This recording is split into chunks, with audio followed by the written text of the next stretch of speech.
এবার দিনও জন তরুণেরা আমার আল্লাহ ওয়ালা ভাইরা পর্দা আসিনা মা ও বোনেরা কানটা খুলে শুনে না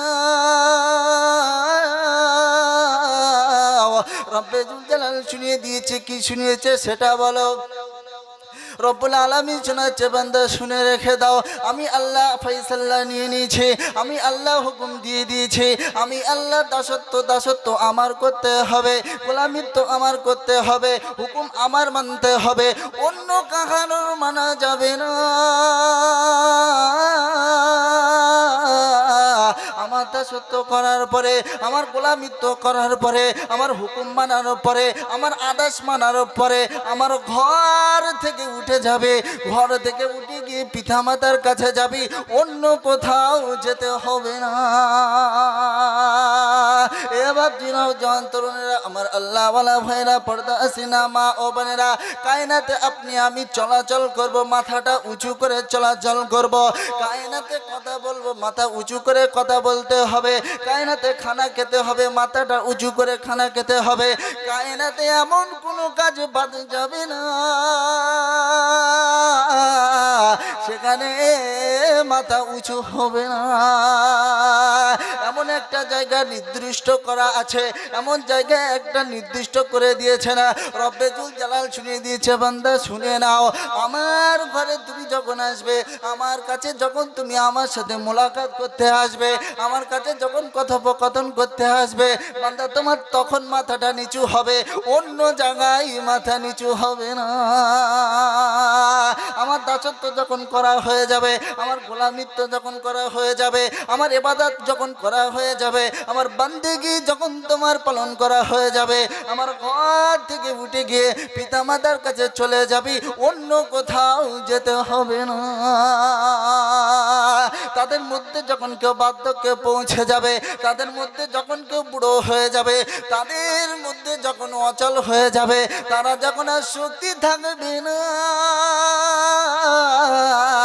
তাদের সাথে যেন অপব্যবহার তুমি করো না বললে হুজুর এই আয়াতের মধ্যে কোথায় বললেন সেটা বলে না রব্বে জুল জালাল শুনিয়ে দিয়েছে ওয়ালা তাকুল্লাহুমা ফালা তাকুল্লাহুমা উফি ওয়ালা তানহারহুমা পিতামাতা যখন বার্ধক্যে পৌঁছে যাবে পিতামাতা যখন বুড়ো হয়ে যাবে তাদের সাথে যেন অসৎ ব্যবহার করো না তাদের সাথে যেন এমন ব্যবহারটা তুমি করো না তারা যেন কষ্টের থেকে তারা যেন দুঃখের থেকে ওহ শব্দটা আবার করে না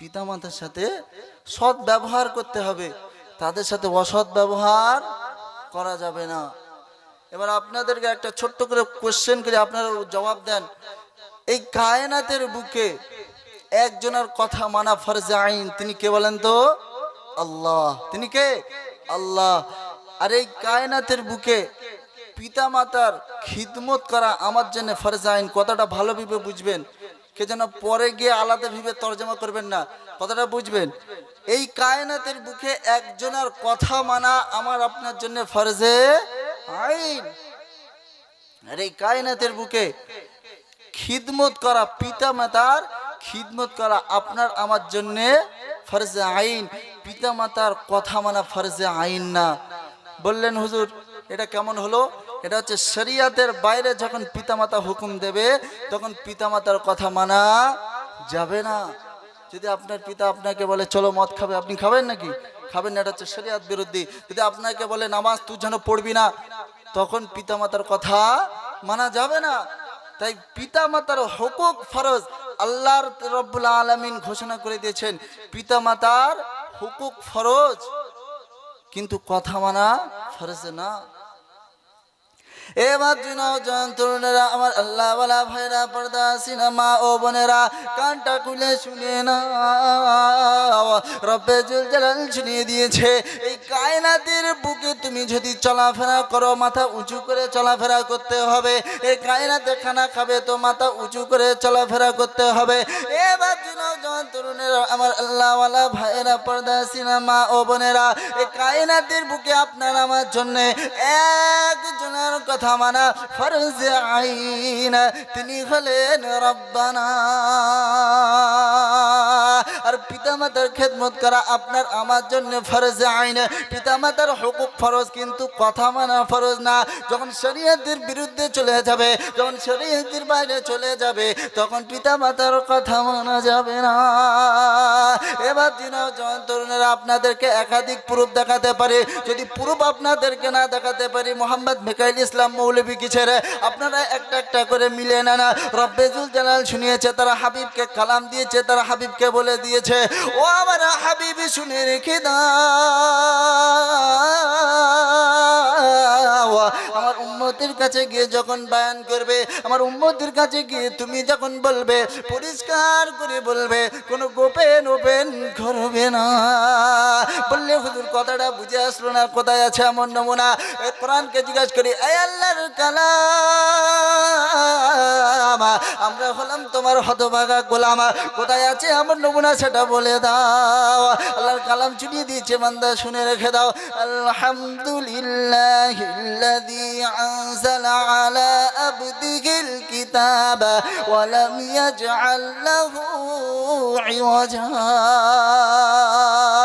কোরআন শরীফের পারা নম্বর 15, সূরা নাম সূরাতুল কাহফ, 1 নম্বর আয়াত আল্লাহ তাআলা শুনিয়ে দিয়েছে, বান্দা শুনে নাও। আলহামদুলিল্লাহিল্লাযী أنزل على عبده الكتاب ولم يجعل له عوجا। আমি আমার বান্দাকে কালাম দিয়েছেন, আমার নবীকে বলে দিয়েছি, নবী গো উম্মতের কাছে যখন যাবে, উম্মতের কাছে গিয়ে বর্ণনা করবে, উম্মতের কাছে গিয়ে পরিষ্কার করে বলবে, কোনো গোপন ওপেন করবে না।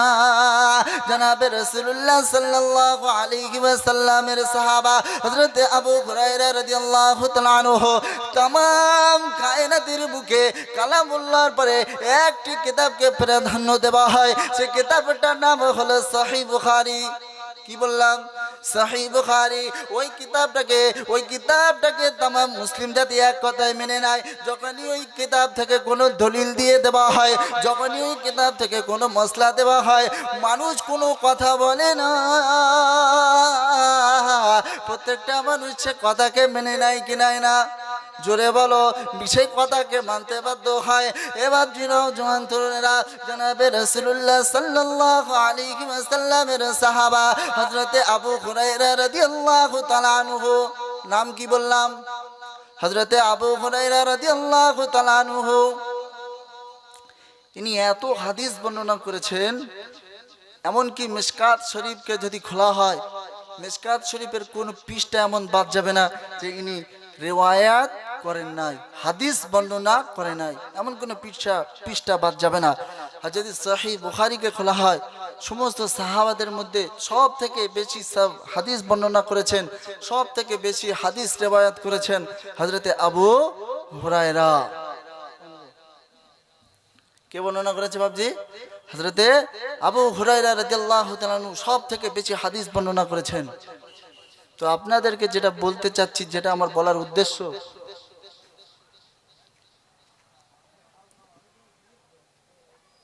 সব থেকে বেশি হাদিস বর্ণনা করেছেন হযরতে আবু হুরায়রা রাদিয়াল্লাহু তাআলা আনহু। হযরতে আবু হুরায়রা রাদিয়াল্লাহু তাআলা আনহু একদিন অত্যন্ত কষ্টের সহিত আল্লাহ রাসূলের দরবারে হাজির হলেন। এমনকি আল্লাহ রাসূল সাল্লাল্লাহু আলাইহি ওয়াসাল্লামের দরবার থেকে বাড়ি ফিরতে দেরি হয়েছিল। কি হয়েছিল? দেরি হয়েছিল। এবারে মিলিয়ে নেন হযরতে আবু হুরায়রা রাদিয়াল্লাহু তাআলা আনহু আল্লাহ রাসূলের সাথে কি বলছিলেন। এবার নওজোয়ান তরুণেরা, আমার আল্লাহওয়ালা ভাইরা, কানটা খুলে শুনে না।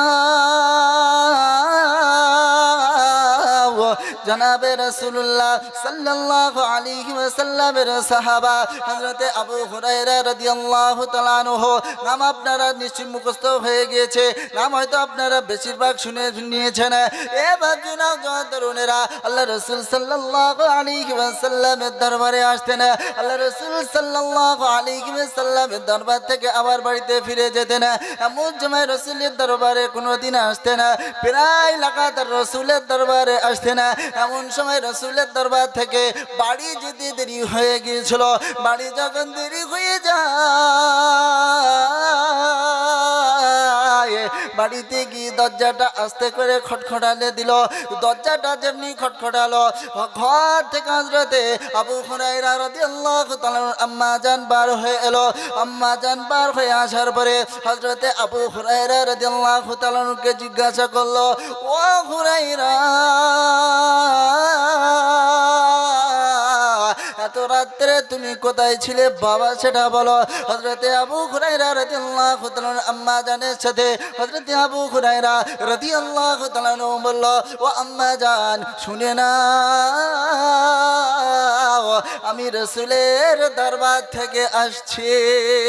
এবার নওজোয়ান তরুণেরা যেমনি এই কথাটা হযরতে আবু হুরায়রা রাদিয়াল্লাহু তাআলা আম্মা জান কথাটা শুনলো, আম্মা জান অত্যন্ত রাগান্বিত হয়ে গেল।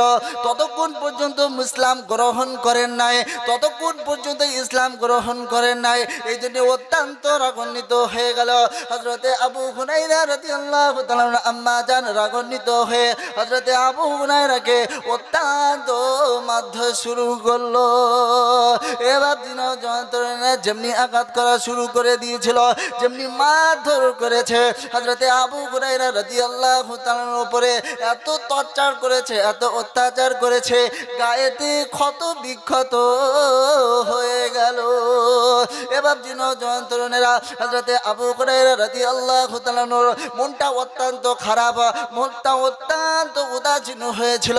এমন সময় গুটি গুটি গুটি গুটি পায়ে জনাবে রাসূলুল্লাহ সাল্লাল্লাহু আলাইহি ওয়াসাল্লামের দরবারে হাজির হলো। জনাবে রাসূলুল্লাহ সাল্লাল্লাহু আলাইহি ওয়াসাল্লামের যেমনি হাজির হলো, আল্লাহ রাসূল সাল্লাল্লাহু আলাইহি ওয়াসাল্লাম এসে জিজ্ঞাসা করছে, ও বাবা হুরায়রা, এমন করে তুমি কান্নো কেন, এমন করে তুমি ক্রন্দন কেন করছো, বিষয়টা আমি নবী বুঝলাম না। এবার নওজোয়ান তরুণেরা যেমনি রাসূলুল্লাহ সাল্লাল্লাহু আলাইহি ওয়াসাল্লামের কথাটা বলল, হযরতে আবু হুরায়রা রাদিয়াল্লাহু তাআলা বলল, ইয়া রাসূলুল্লাহ, ইয়া হাবিবাল্লাহ, আম্মা জান আমাকে মেরেছে। এবার যেমনি কথাটা বলল, আল্লাহ রাসূল সাল্লাল্লাহু আলাইহি ওয়াসাল্লাম হযরতে আবু হুরায়রা রাদিয়াল্লাহু তাআলাকে বললেন, হুরায়রা, তোমাকে এমন একজন তোমাকে আঘাত করেছে, এমন একজন তোমার গায়ে হাত দিয়েছে, আমি এই বিষয়ে নবী কিছু বলতে পাবো না। এবার নওজোয়ান তরুণেরা যেমনি কথাটা বলল, হযরতে আবু হুরায়রা রাদিয়াল্লাহু তাআলা বললেন, ইয়া রাসূলুল্লাহ, ইয়া হাবিবাল্লাহ, আপনি আমার আম্মা জানের জন্য, আপনি আমার আম্মা জানের জন্য একটু দোয়া করেন। আল্লাহ রাসূল সাল্লাল্লাহু আলাইহি ওয়াসাল্লাম বলল, হুরায়রা, তুমি কি বলছো? আমি যদি নবী তোমার মায়ের জন্য বদদোয়া করে আল্লাহ রাব্বুল আলামিন সাথে সাথে কবুল করবেন, ওই দোয়াকে ফেরত দেবে না, ওই দোয়াকে ফেরত দেবেন না। হযরতে আবু হুরায়রা রাদিয়াল্লাহু তাআলা বললেন, ইয়া রাসূলুল্লাহ, ইয়া হাবিবাল্লাহ, আম্মা জান আমাকে মেরেছে। কে মেরেছে? আম্মা জান আমাকে মেরেছে। আল্লাহ রাসূল বলছেন, হুরায়রা, তোমাকে এমন একজন আঘাত করেছে, তোমাকে এমন একজন দুঃখ দিয়েছে, আমি এই বিষয়ে নবী কিছু বলতে পাবো না। কি বললেন? আমি নবী কিচ্ছু বলতে পারবো না। এবার নওজোয়ান তরুণ আমার আল্লাহওয়ালা ভাইরা যখন হযরতে আবু হুরায়রা জনাবে রাসূলুল্লাহ সাল্লাল্লাহু আলাইহি ওয়াসাল্লামকে বলল, ইয়া রাসূলুল্লাহ, ইয়া হাবিবাল্লাহ, হুজুর, আপনি আমার মায়ের জন্য হিদায়াতের দোয়া করেন। আল্লাহ রাসূল সাল্লাল্লাহু আলাইহি ওয়াসাল্লাম যেমনি ভাবে নামাজটাকে শুরু করলো, হযরতে আবু হুরায়রা রাদিয়াল্লাহু তাআলা বাড়ির দিকে ছুটতে শুরু করলো। হযরতে আবু হুরায়রা রাদিয়াল্লাহু তাআলা আনহু যেমনি বাড়ির দিকে রওনা দেয়, পেছন দিক থেকে এক সাহাবা এসে জামাটা টেনে ধরে বলে, ও ভাই হুরায়রা, কোথায় ছোট ভাই, কোথায় ছোট? এমন ভেবে তোমাকে কোনোদিন ছুটতে দেখি না। হযরতে আবু হুরায়রা রাদিয়াল্লাহু তাআলা আওয়াজ দিয়ে বলে, তুমি আমাকে ছেড়ে দাও, আজকে দিনটা ধরো না। আর সাহাবারা তো শুনবেন না, এদিকে জামা টেনে ধরে বলে, কোথায় যাচ্ছ সেটা বলো। হযরতে আবু হুরায়রা রাদিয়াল্লাহু তাআলা বলতে বাধ্য হলো, জনাবে রাসূলুল্লাহ সাল্লাল্লাহু আলাইহি ওয়াসাল্লাম আমার মায়ের হেদায়েতের জন্য দোয়া করছে, আর আমি চোট লাগাচ্ছি, দেখতে চাই রসুলের দোয়াটা বাড়িতে আগে পৌঁছায় না, আমি বাড়িতে আগে পৌঁছাই। এবার নওজোয়ান তরুণেরা আমার আল্লাহওয়ালা ভাইরা হযরত আবু হুরায়রা রাদিয়াল্লাহু তাআলা কে এক সাহাবা ছেড়ে দিলেন না, আবার ছুটতে শুরু করলেন, আবার ছুটতে শুরু করলেন। ছুটতে ছুটতে ছুটতে ছুটতে আর এক সাহাবা এসে জামা টেনে ধরে বলো, ও ভাই হুরায়রা, কোথায় যাচ্ছ ভাই সেটা বলো। হযরত আবু হুরায়রা রাদিয়াল্লাহু তাআলা বলেন, আজকে আমাকে ছেড়ে দাও, আমাকে ধরো না। হযরত আবু হুরায়রা রাদিয়াল্লাহু তাআলা আনহু যতক্ষণ না পর্যন্ত বলল না, ততক্ষণ পর্যন্ত ওই সাহাবা ছাড়লো না। এমন সময় হযরত আবু হুরায়রা রাদিয়াল্লাহু তাআলা আনহু বাড়ির দিকে রওনা দিলেন, বাড়ির দিকে ছুটলেন। বাড়ির দিকে যেমনি বাড়ির সামনে পৌঁছালেন, বাড়ির সামনে গিয়ে দরজাটা আস্তে আস্তে খটখটালেন। দরজাটা যেমনি খটখটিয়েছেন এবং সাথে সাথে সালাম দিলেন, আসসালামু আলাইকুম ওয়া রাহমাতুল্লাহ আম্মা জান। যেমনি সালাম দিলেন হযরত আবু হুরায়রা রাদিয়াল্লাহু তাআলা আম্মা জান ভিতর থেকে সালামের জবাব দিচ্ছেন, ওয়া আলাইকুমুস সালাম আব্বা জান। জোরে বলুন না সুবহানাল্লাহ। এবার নওজোয়ান তরুণেরা মজার যে জিনিসটা হলো, আল্লাহ রাসূল সাল্লাল্লাহু আলাইহি ওয়াসাল্লাম যেমনি দোয়া করতে বসেছেন, এদিকে সাহাবা ছুটতে শুরু করেছে। আল্লাহ রাসূল সাল্লাল্লাহু আলাইহি ওয়াসাল্লামের সাহাবা যেমনি বাড়িতে গেলেন, বাড়িতে গিয়ে দরজা খটখটালেন এবং কানে শুনতে পেলেন ঘর থেকে গোসলের আওয়াজ আসছে। যেমনি ঘর থেকে গোসলের আওয়াজ আসে, আর ওই গোসলের আওয়াজ শুনে হযরত আবু হুরায়রা রাদিয়াল্লাহু তাআলা কে হযরত আবু হুরায়রা রাদিয়াল্লাহু তাআলা আনহু রবকে বলে, রব্বানা, এটা কি তোমার করুণা? আমি বুঝলাম না। হযরত আবু হুরায়রা রাদিয়াল্লাহু তাআলা আনহুর মা যখন গোসল শেষ হয়ে গেল, তেমনি বিবি আল্লাহ রাসূল সাল্লাল্লাহু আলাইহি ওয়াসাল্লামের দরবারে নিয়ে আসলেন। আল্লাহ রাসূল সাল্লাল্লাহু আলাইহি ওয়াসাল্লামের দরবারে হাজির করলেন। আল্লাহ রাসূল সাল্লাল্লাহু আলাইহি ওয়াসাল্লাম পিছন দিক থেকে ঘুরে দেখে আবু হুরায়রা দাঁড়িয়ে আছে। হযরত আবু হুরায়রা রাদিয়াল্লাহু তাআলা কে দেখে বলে, ও হুরায়রা, কি হয়েছে বলো। হযরত আবু হুরায়রা রাদিয়াল্লাহু তাআলা চোখের পানি ছেড়ে দিয়ে মুচকি মুচকি হাসতে শুরু করলেন, ইয়া রাসূলুল্লাহ, ইয়া হাবিবাল্লাহ, আমি আজকে জিততে পারলাম না। আপনার নেক দোয়া, আপনার হেদায়েতের দোয়া কাজে লেগে গিয়েছে। আমি আর কোনোদিন আপনার দরবার ছাড়বো না। যেমনি বিবে এই কথাটা বলল, হযরতে আবু হুরায়রা রাদিয়াল্লাহু তাআলা আম্মা জানকে নিয়ে রাসূলের সামনে নিয়ে গিয়ে রাসূলের হাতে হাত দিয়ে পড়তে শুরু করলো, আশহাদু আল্লা ইলাহা ইল্লাল্লাহ ওয়া আশহাদু আন্না মুহাম্মাদান আবদুহু ওয়া রাসূলুহু। পড়ুন সকলে আমার সাথে, আশহাদু আল্লা ইলাহা ইল্লাল্লাহ ওয়া আশহাদু আন্না মুহাম্মাদান আবদুহু ওয়া রাসূলুহু। হযরত আবু হুরায়রা রাদিয়াল্লাহু তাআলা আম্মা জানা, হযরত আবু হুরায়রা রাদিয়াল্লাহু তাআলা আম্মা জানা রাসূলের হাতে হাত দিয়ে মুসলমান হয়ে গেল। জোরে বলুন না সুবহানাল্লাহ। আল্লাহ রাসূল সাল্লাল্লাহু আলাইহি ওয়াসাল্লামের সাহাবা আবু হুরায়রা কাঁদছিলেন। কাঁদতে কাঁদতে আল্লাহ রাসূলের কাছে বললেন, ইয়া রাসূলুল্লাহ, আপনি হেদায়েতের দোয়া করেন। কি করেন? হেদায়েতের দোয়া করেন। আল্লাহ রাসূল বললেন, হুরায়রা, তোমাকে এমন একজন আঘাত করেছে, আমি নবী এ বিষয়ে কিছু বলতে পাবো না।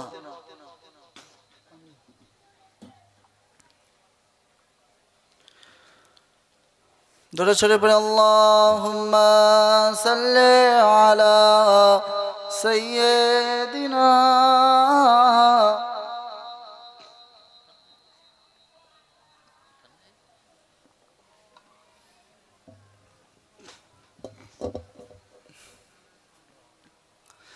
এবার নওজোয়ান তরুণেরা আপনাদেরকে একাধিক প্রুফ দেখাবো, ইনশাল্লাহ কোনো অসুবিধা হবে না। জনাবে রাসূলুল্লাহ সাল্লাল্লাহু আলাইহি ওয়াসাল্লামের জাওজায়ে মুহতারামা, কি বললাম, জাওজায়ে মুহতারামা হযরতে আম্মা জান মাইমুনা রাদিয়াল্লাহু তাআলা আনহা নাম হয়তো আপনারা শুনেছেন। এবার নওজোয়ান তরুণেরা হযরতে আম্মা জান মাইমুনা রাদিয়াল্লাহু তাআলা আনহা আল্লাহর রাসূলের জাওজায়ে মুহতারামা, আল্লাহর রাসূলের স্ত্রী ছিলেন। হযরতে আম্মা জান মাইমুনা রাদিয়াল্লাহু তাআলা পিতা হযরতে সুফিয়ান, কি বললাম, হযরতে সুফিয়ান রাদিয়াল্লাহু তাআলা আনহু, ইনি ইসলাম গ্রহণ করেননি। ইনি ইসলাম পরবর্তীকালে ইসলাম গ্রহণ করেছিলেন। কিন্তু হযরতে আম্মা জান উম্মে মাইমুনা রাদিয়াল্লাহু তাআলা আনহুর পিতা আবু সুফিয়ান বড় আশা করে, বড় আকাঙ্ক্ষা করে, বড় তামান্না করে নিজের মেয়ের বাড়িতে যান। আমাদের দেশের পিতারা যারা গার্জেন হয়েছেন তারা মেয়েদের বাড়িতে কি করতে যায়? দেখা সাক্ষাৎ করতে যায়, কথা বলতে যায় কি যায় না? এবার জি ঠিক তেমনি ভাবে রাসূলুল্লাহ সাল্লাল্লাহু আলাইহি ওয়াসাল্লামের জাওজায়ে মুহতারামা হযরতে আম্মা জান মাইমুনা রাদিয়াল্লাহু তাআলা আনহুর পিতা হযরতে সুফিয়ান রাদিয়াল্লাহু তাআলা আনহু পরে ইসলাম গ্রহণ করেছিলেন। হযরতে সুফিয়ান রাদিয়াল্লাহু তাআলা আনহু যেমনি মেয়ের বাড়িতে আসলেন, যেমনি মেয়ের বাড়িতে দেখা সাক্ষাৎ করতে আসলেন, ঠিক তেমনি ভাবে দরজায় গিয়ে দরজা আস্তে আস্তে খটখটালেন। দরজাকে যেমনি খটখটালেন, আম্মা জান এসে দরজাটাকে খুলে দিল। খুলে দেওয়ার পরে পিতাকে দেখতে পেল। পিতাকে দেখে সালাম দিলেন, আসসালামু আলাইকুম আব্বাজান। যেমনি পিতাকে সালাম দিলেন, পিতাজি কোনো জবাব না দিয়ে ভিতরে চলে আসলেন। যেমনি ভিবে পিতা ভিতরে আসলেন, যখন মেয়ের বাড়িতে কোনো পিতা যায় বাপকে বসার জন্য একটা জায়গা দেয় কি দেয় না? বাপকে যেমনি বসার জায়গা দিল, আল্লাহ রাসূল সাল্লাল্লাহু আলাইহি ওয়াসাল্লামের তাকিয়া চৌপাই যে জিনিসটা ছিল, যে নামে ওই চৌপাইতে একটি চাদর বিছানা ছিল। কি ছিল? চাদর বিছানা ছিল। আর যেমনি আবু সুফিয়ান প্রবেশ করলো, ওই চাদরটাকে গুটিয়ে দিল। এবার নওজোয়ান তরুণেরা হযরতে সুফিয়ান রাদিয়াল্লাহু তাআলা আনহু অত্যন্ত কষ্ট পেলেন, অত্যন্ত দুঃখ পেলেন, অত্যন্ত মনে মনে ভাবলেন যে আমার মেয়েকে দিয়েছি তো ভালো জায়গায় দিয়েছে, তা আজকে মেয়ে তুই আমার সাথে যে ব্যবহারটা করেছিস আমি অত্যন্ত কষ্ট পেয়েছি, আমি অত্যন্ত দুঃখ পেয়েছি, এটা কোনোদিন ভুলতে পাবো না। এবার নওজোয়ান তরুণেরা যেমনি চাদরটা গুটিয়ে দিল, হযরতে সুফিয়ান রাদিয়াল্লাহু তাআলা বলল, তুমি কেন চাদরটা গোটালে বলো? চাদরটা কেন গোটালে? হযরতে আম্মা জান মাইমুনা রাদিয়াল্লাহু তাআলা বলল, এই বিছানাটা হলো পাক, এখানে জনাবে রাসূলুল্লাহ বসে পাক জায়গাতে বসতে তোমাকে দেব না। কারণ হচ্ছে একটা, তুমি হলে নাপাক, তুমি হচ্ছে নাপাক, তোমার পাক জায়গাতে বসতে দেব না। আম্মা জান উম্মে মাইমুনা রাদিয়াল্লাহু তাআলা আনহুর যখন পিতা ফিরে চলে গেলেন, এই ঘটনাটা সঙ্গে সঙ্গে রাসূলুল্লাহ সাল্লাল্লাহু আলাইহি ওয়াসাল্লামের দরবারে পৌঁছে গেল। যেমনি রাসূলুল্লাহ সাল্লাল্লাহু আলাইহি ওয়াসাল্লামের দরবারে পৌঁছে গেল, রাসূলুল্লাহ সাল্লাল্লাহু আলাইহি ওয়াসাল্লাম শুনে বলল, খবরদার, শুনে রেখে দাও, ওটা হলো তোমার পিতা। ও চাই তোমার পিতা কাফের হোক, চাই তোমার পিতা মুশরিক হোক, চাই তোমার পিতা মুনাফিক হোক, চাই তোমার পিতা বেঈমান হোক না কেন, তোমার দ্বারাই স্বভাব পাবে না, তুমি তাদের সাথে খারাপ আচরণ করো না। জোরে বলুন সুবহানাল্লাহ। আল্লাহ রাসূল সাল্লাল্লাহু আলাইহি ওয়াসাল্লাম বলছেন যে ওটা হচ্ছে তোমার পিতা, তুমি তাদের সাথে খারাপ আচরণ করতে পারো না। কি করতে পারো না?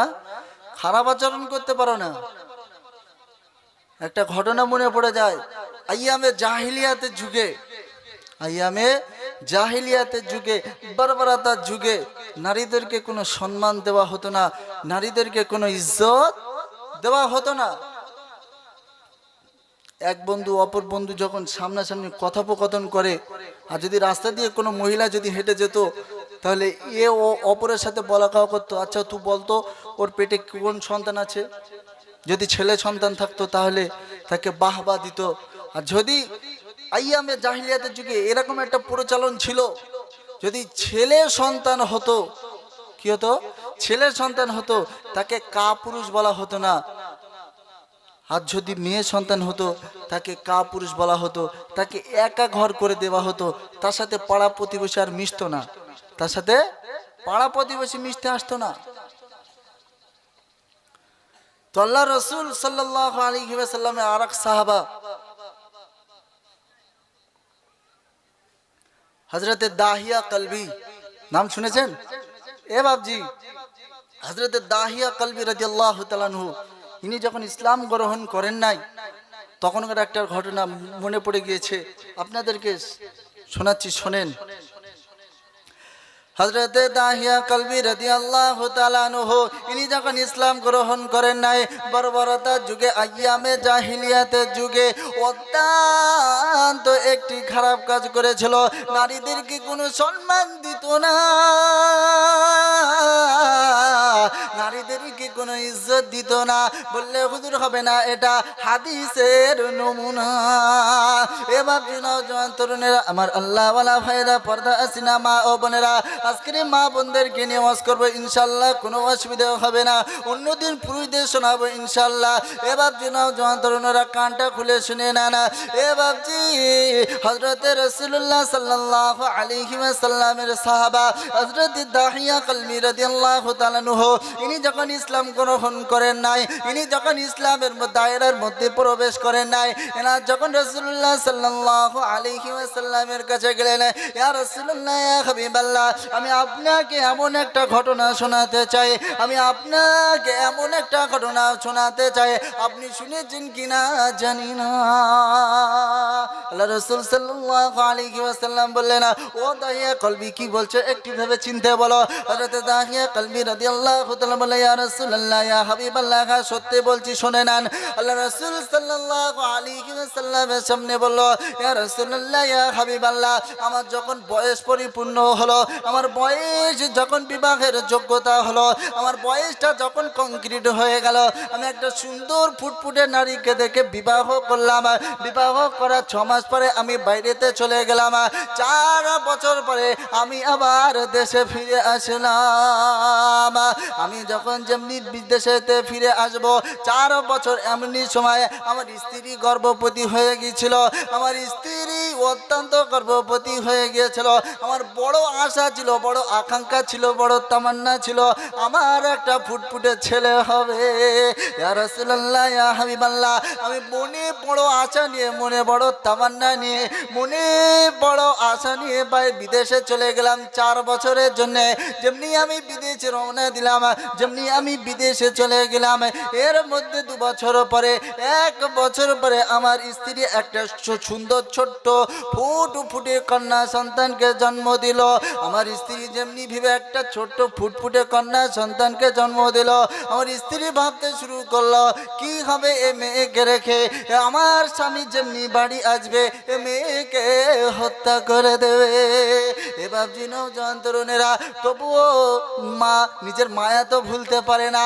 মা কোনোদিন সন্তান, চাই কালো হোক, কানা হোক, খোড়া হোক, পুজো হোক, বোবা হোক, সন্তান যে প্রকৃতি হোক না কেন, মা কোনোদিন মায়াকে ছাড়তে পারে না। এবার নওজোয়ান তরুণেরা, তবুও মা কোনো দিক না ভেবে ওই সন্তানকে আস্তে আস্তে বড় করলো। সন্তানের যেমনি 3 বছর বয়স হলো, 3 বছর যেমনি বয়স হলো, সন্তান যখন টুকটুক করে হাঁটতে শুরু করে, কিছু কথা বলতে পারে, কিছু কথা স্পষ্ট পারে, কিছু কথা তুতলে যায়, শুনতে খুব ভালো লাগে। ঠিক তেমনি ভেবে হযরতে দাহিয়া কলবি রাদিয়াল্লাহু তাআলা আনহু, ছোট্ট কন্যা সন্তানটির নাম হলো জামিলা। কি বললাম? জামিলা। ওই জামিলা যেমনি ভেবে হাঁটা চলা করতে পারে, হাঁটা চলা করতে পারে, কথা বলতে পারে, আব্বু আব্বু আব্বু বলে ডাকতে পারে, আম্মু আম্মু বলে ডাকতে পারে, কিছু লোকের সাথে এমন ভাবে কথা বলতে পারে। ঠিক তেমনি ভাবে হযরত দাহিয়া কলবি রাদিয়াল্লাহু তাআলা আনহু 4 বছর পরে দেশেতে ফিরে আসে। দেশেতে ফিরে আসার পরে নিজের স্ত্রী কিছু বলে না। যখন কিছু বলে না, যখন হযরত দাহিয়া কলবি রাদিয়াল্লাহু তাআলা বাড়িতে ফিরে আসছেন, নিজের স্ত্রী বলল, আম্মু তুমি যাও, ওই যে তোমার পিতা। যেমনি এ কথাটা বললো, হযরত দাহিয়া কলবি রাদিয়াল্লাহু তাআলা ছোট্ট ফুটফুটে কন্যা সন্তানটি পিতার দিকে ছুটে গেল। পিতার দিকে ছুটে গিয়ে আব্বু আব্বু আব্বু করতে শুরু করলো। আব্বু আব্বু বলে ডাকছে, কত মধুর সুরে আব্বু আব্বু করে ডাকে, আর আব্বু আব্বু করে মুখ ভরে বাপকে ডাকে, আর বাপের মুখে চুমা খায়। এবার নওজোয়ান তরুণেরা দাহিয়া কলবি রাদিয়াল্লাহু তাআলা মনে মনে ভাবলো, এ তো আমার ছেলে সন্তান না, একে আমি সহ্য করতে পারলাম না। এবার নওজোয়ান তরুণেরা হযরত দাহিয়া কলবি রাদিয়াল্লাহু তাআলা মনে মনে ভাবতে শুরু করলো, মনে মনে তানার মাথায় শয়তানি কুবুদ্ধি আস্তে আস্তে চাপতে শুরু হলো।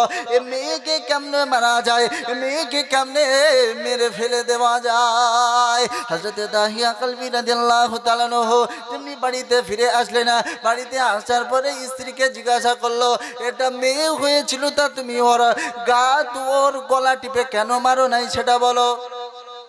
হযরত দাহিয়া কলবি রাদিয়াল্লাহু বললেন যে তোমার তো মেরে দেওয়া উচিত ছিল, তবু মা মেয়েকে মারতে পারে না। হযরত দাহিয়া কলবি রাদিয়াল্লাহু তাআলা এমন ভাবে ভাবতে শুরু করলো, কুবুদ্ধি আস্তে আস্তে মাথায় চাপতে শুরু করলো, শয়তানের বুদ্ধি আস্তে আস্তে মাথায় আসতে শুরু করলো। একে কেমনে ভাবে মারা যায়, একে দুনিয়ায় আর বাঁচতে দেওয়া যাবে না। হযরত দাহিয়া কলবি রাদিয়াল্লাহু তাআলা যত বন্ধু ছিল, যত সাথী ছিল, তারা বলতে, এ দাহিয়া কলবি, তোমার তো কন্যা সন্তান হয়েছে, তুই তো কাপুরুষ, তুই আমাদের সাথে মিশবি না, তুই আমাদের সাথে কথা বলবি না, তুই আমাদের ধারে পাশে আসবি না, তোকে একে ঘরে করে দেব, তুই আমাদের সাথে যেন মিশবি না। হযরত দাহিয়া কলবি রাদিয়াল্লাহু তাআলা মনে মনে ভাবতে শুরু করলো, মেয়েকে কেমনে ভিবে মারা যায়, মেয়েকে কেমনে ভিবে শেষ করা যায়। হযরত দাহিয়া কলবি রাদিয়াল্লাহু তাআলা এমন ভিবে একদিন নয়, 2 দিন নয়, 3 দিন নয়, কিছুদিন যাবার পরে, কিছুদিন অতিক্রম করার পরে হযরত দাহিয়া কলবি রাদিয়াল্লাহু তাআলা নিজের স্ত্রীকে বলছে, মেয়েকে সাজিয়ে দাও, মেয়েকে গোসল দিয়ে দাও, মেয়েকে সুন্দর জামা পরিধান করিয়ে দাও। তেমনি ভেবে হযরত দাহিয়া কলবি রাদিয়াল্লাহু তাআলা স্ত্রী অত্যন্ত ভেবে নিয়েছে যে আমার মেয়ে আর দুনিয়াতে বাঁচবে না। এবার নওজোয়ান তরুণেরা হযরত দাহিয়া কলবি রাদিয়াল্লাহু তাআলা কাঁধে একটা কুড়াল নিয়ে মেয়েকে নিয়ে চলছে। মরুভূমির এলাকা, অত্যন্ত উত্তপ্ত, বালি গরম। মেয়েকে কিছুটা দূরে ছুটে যায়, আবার দূরের থেকে ছুটে এসে আব্বু আব্বু করে আবার ছুটে চলে যায়, আবার ফিরে এসে আব্বু আব্বু করে।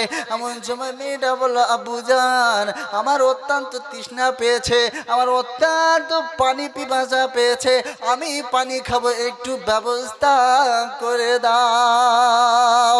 তেমনি ভেবে হযরত দাহিয়া কলবি রাদিয়াল্লাহু তাআলা এমনি ভেবে সুযোগটাকে খুঁজছিল।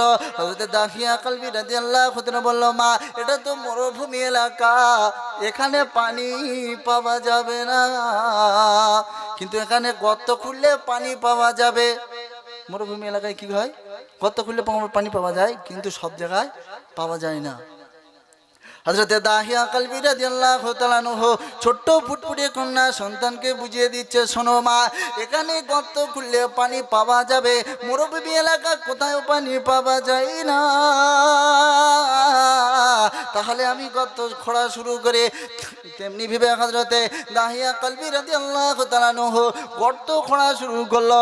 গর্ত খুঁড়তে খুঁড়তে খুঁড়তে যেমন ভেবে বুক পর্যন্ত খোঁড়া হয়ে গেল। এর মাঝে মেয়ে গিয়ে বলে, আব্বু জান, আমি পানি খেতে চাই না, কিন্তু আমি তোমার কষ্ট জানো দিকে সহ্য করতে পারছি না, তোমাকে আরো গর্ত খুঁড়তে হবে না। এবার নওজোয়ান তরুণেরা হযরত দাহিয়া কলবি রাদিয়াল্লাহু তাআলা অন্য কিছু ভাবলো না, কোনো দিক কিছু না ভেবে গর্ত খোঁড়া শুরু করলো। যেমনি বিবে গর্ত খোঁড়া মোকাম্মাল হয়ে গেল, গর্ত খোঁড়া পরিপূর্ণ হয়ে গেল। দাহিয়া কালবি দাহিয়ার মেয়েটাকে বললো, মা ওই গর্তের মধ্যে পানি আছে, তুমি চলে যাও, ও গর্তের মধ্যে লাভলে তুমি পানি পাবে। ছোট্ট ফুটফুটে কন্যা সন্তানটা পানি না দেখে তবুও বাপের মুখের দিকে চেয়ে বাপের খুশির জন্যে, বাপের আনন্দের জন্যে, বাপের মুখটার হাসি দেখার জন্যে ওই গর্তের মধ্যেই খবরের মধ্যে নেমে গেল। ওই খবরের মধ্যে যেমনি নেমে গেল, হযরত দাহিয়া কালবি রাদিয়াল্লাহু তাআলা আনহুকে বলছে, আব্বু জান পানি তো আমি পেলাম না। হযরত দাহিয়া কালবি রাদিয়াল্লাহু তাআলা আনহু কোনো কথা না ভেবে উপর থেকে বালি ঢেলতে শুরু করলো। উপর থেকে বালি যেমনি ঢেলে দেয়, মেয়ে বুঝতে পারলো আমি আর হয়তো বাঁচবো না। এখন কি হবে, কে আমাকে বাঁচাবে? মেয়েটা অত্যন্ত ডুকরে ডুকরে কান্না শুরু করে দিল। যে মেয়েটা কিছু পূর্বে, যে মেয়েটা কিছু আগে বলছে, আব্বু জান আমি কিছু চাই না, শুধু এক গ্লাস পানি খেতে চেয়েছিলাম, এই কারণে তুমি আমাকে যে মেরে দেবে আমি এ কথাটা ভাবতে পারলাম না। হযরত দাহিয়া কালবি রাদিয়াল্লাহু তাআলার মেয়ে যেমনি বিবে উপর থেকে বালি ঢালে, যেমনি বিবে উপর থেকে বালি ঢালে, এমন বিবে বালি ঢেলতে ঢেলতে কোমর পর্যন্ত হয়ে গেল।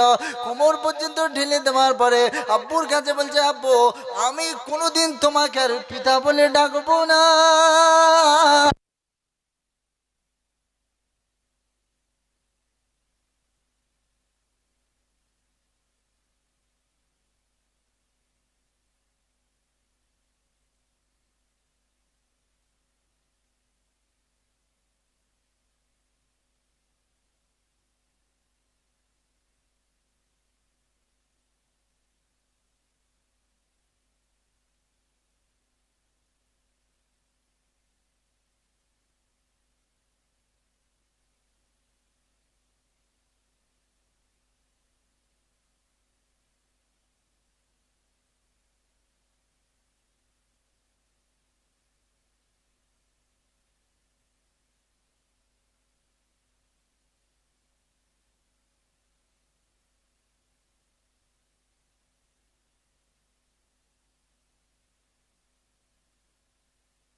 দুরূদ শরীফ পড়ে আল্লাহুম্মা সাল্লি আলা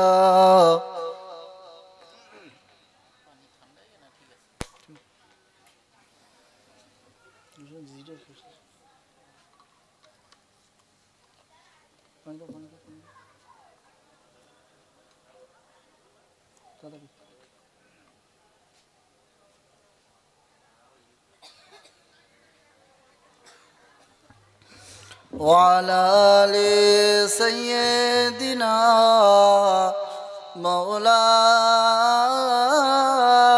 محمد এবার দিনজন তরুণেরা যে ঘটনাটা আপনাদেরকে শোনাচ্ছিলাম কানটা দিয়ে শুনবেন।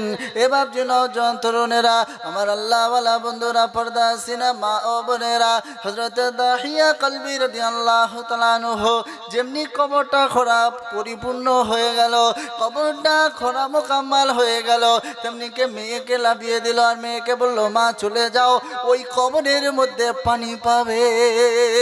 হযরত দাহিয়া কলবি রাদিয়াল্লাহু তাআলা আনহু কোনো দিক না ভেবে, কোনো দিক চিন্তা না করে, পিতার খুশির জন্য, পিতার রাজির জন্য, পিতার মুখের হাসি দেখার জন্য কবরে নেমে গেল। কবরে নামার পরে, কবরে নেমে গেল, কবরে নামার পরে উপর থেকে যেমনি বালি ঢালা শুরু হলো, উপর থেকে যেমনি বিবে বালি ঢালতে শুরু করলো, মেয়ে বুঝতে পারলো আমাকে পিতা বাঁচাতে চাই না। মেয়ে অত্যন্ত মায়াবী কণ্ঠেতে বলল আব্বা আমি তোমাকে কোনোদিন পিতা বলে ডাকবো না, দয়া করে আমাকে ছেড়ে দাও না। কি বললো? আমি কোনোদিন তোমাকে পিতা বলে ডাকবো না, তুমি আমাকে ছেড়ে দাও। হযরত দাহিয়া কলবি রাদিয়াল্লাহু তাআলা আনহু অত্যন্ত ভাবনা চিন্তা করে, তবুও মনে মায়া দয়া আসলো না। হযরত দাহিয়া কলবি রাদিয়াল্লাহু তাআলা আনহু নিজের মেয়েকে বুক পর্যন্ত বালি ঢেলে দিল এবং দূর থেকে একটি পাথর নিক্ষেপ করলো। পাথরটা নিক্ষেপ করার পরে ওই মেয়ের তখন মৃত্যুর আগে, ওই মেয়ে মৃত্যুর আগে 3 বার পিতা পিতা পিতা বলে ডেকে উঠেছিল। হযরত দাহিয়া কলবি রাদিয়াল্লাহু তাআলা আনহুর বুকটা কেঁপে উঠেছিল। এমন যদি হতো দুনিয়ায় কোনো পাহাড়কে রাখা হতো, পাহাড় পর্যন্ত কেঁপে যেত। এমন হযরত দাহিয়া কলবি রাদিয়াল্লাহু তাআলা আনহু নিজের মেয়েকে শেষ করে দিয়ে, নিজের মেয়েকে খতম করে দেওয়ার পরে তার উপরে আফসোস করলো। আজকে আমার বাড়ি আপনার বাড়ি মেয়ে হলে কেউ খুশি হয় না? খুশি তো হতেই পারি না। কিন্তু বাড়ি যদি 2টো গরু থাকে, গাই গরু থাকলে যদি আর একটা গরু হয় তাহলে খুব ভালো হয়। এড়ে বাছুর তো কারোর ভালো লাগে না, কারণ ওই গোয়ালের মধ্যে বকনা গরু যত হবে আমার গরুর কম তত বাড়বে, তত আমার ভালো লাগবে কি লাগবে না। কিন্তু দুনিয়ার সিস্টেম এমন হয়ে গেছে কেউ মেয়েকে সহ্য করতে পারে না, মেয়েকে কে সহ্য করতে পারে না। তাহলে আপনার মধ্যে আর আইয়ামে জাহিলিয়াতের যুগে কাফেরদের মধ্যে পার্থক্য কি হলো?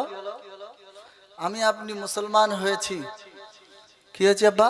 মুসলমান হয়েছি। তাই শুরুতে বলেছি আপনাকে আমাকে মুসলমান করিয়ে জন্মগ্রহণ করিয়ে দিয়েছেন।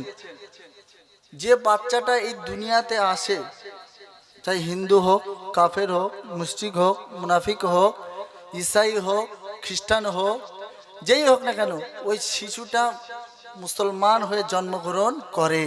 এবং আল্লাহ বলছে বান্দা তুমি মুসলমান হয়ে আমার কাছে এসো, তা না হলে এসো না। আল্লাহ মুসলমান করে পাঠিয়েছেন এবং আমাদেরকে মুসলমান হয়ে ফিরত যেতে হবে। যদি ফিরত না যেতে পারি তাহলে আছে দুর্দশা, ওটা অন্যদিন শোনাবো ইনশাআল্লাহ। তো হযরত দাহিয়া কলবি রাদিয়াল্লাহু তাআলা মেয়ে জামিলা বলছে যে আব্বা আমি তোমার কাছে আর কিছু চাই না, দরকার তুমি আমাকে ছেড়ে দাও। কি করলো হযরত দাহিয়া কলবি রাদিয়াল্লাহু তাআলা? শেষ করে দিয়ে আল্লাহ রাসূল সাল্লাল্লাহু আলাইহি সাল্লামকে বললেন, মায়াবী কণ্ঠে যখন বলছে, যখন এই ঘটনাকে শুনিয়েছে তখন ইসলাম গ্রহণ করে নিয়েছিল। আর ইসলাম গ্রহণ করার পর দাঁড়ি ভিজে কান্না টুপকে টুপিয়ে টুপিয়ে পড়ছে, জমিনকে এমনকি ভিজে গিয়েছে। এমনি সাহাবাদেরকে বলা হয় নাই আসহাবিকান নুজুম ফাবিআইয়ি ইহতাদাইতুম ইহতাদাইতুম, এমনি সাহাবাদেরকে বলা হয় না। তারা যেমন খারাপ ছিল তেমন তারা এত নেক আমল করেছে, এত আল্লাহওয়ালা হয়ে গিয়েছে, বরং তাদেরকে আল্লাহর তরফ থেকে মদদ এসেছে। একবার জোরে বলেন সুবহানাল্লাহ। এটা তাকবীর দেন তো, নারায়ে তাকবীর হচ্ছে না, আরো জোরে দেন নারায়ে তাকবীর, আরো জোরে দেন। মুসলমানের এরকম তাকবীর হতে পারে না। নারায়ে তাকবীর, নারায়ে তাকবীর। তো আসেন, হযরত দাহিয়া কলবি রাদিয়াল্লাহু তাআলা আনহু নিজের মেয়েকে শেষ করে দিয়ে আল্লাহ রাসূল সাল্লাল্লাহু আলাইহি সাল্লামের কাছে গিয়ে বলছেন। তো কবি ছন্দের মাধ্যমে দু চারটি কথা বলেছেন। কবি ছন্দের মাধ্যমে কি বলেছে? আব্বু তোমার কাছে আমি চাই না কিছু আর, আমার মায়ের কাছে দাও যেতে দাও মিনতি আমার। আব্বু তোমার কাছে আমি চাই না কিছু